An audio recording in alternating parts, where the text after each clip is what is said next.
The latest on the air traffic sabotage in Chicago. Tonight, new revelations about the extent of the damage to the Air Traffic Control Center in Aurora. Still, some air traffic controllers say they're impressed by how fast the system has recovered. NBC's Phil Rogers reports. Despite the continuing chaos at Chicago's airports, veterans of the air traffic system say they are astonished at the progress which has been made so far. 4 days after the fire, we ran a day that was busier than Atlanta, retaining the title as the busiest airport in the world. Union Chief Toby Hauck says some of his members hit the road for other air traffic facilities early last Saturday morning without even knowing where they were going, and they're still working tonight, just not at their home base. The damage is severe. Suspect Brian Howard reportedly used 4 gallons of gas to torch the areas, which now are being rewired with miles of new cable.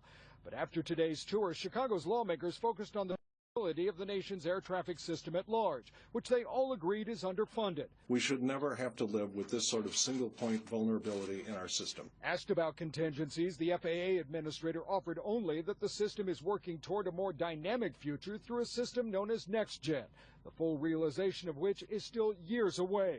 But he agreed the core infrastructure is in need of serious investment.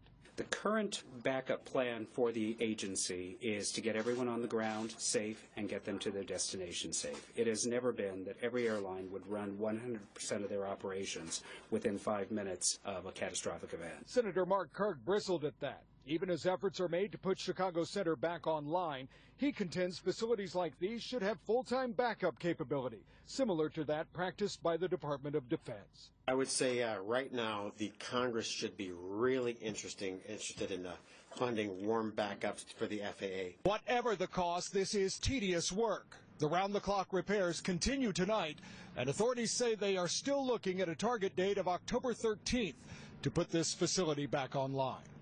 In Aurora, Phil Rogers, NBC 5 News.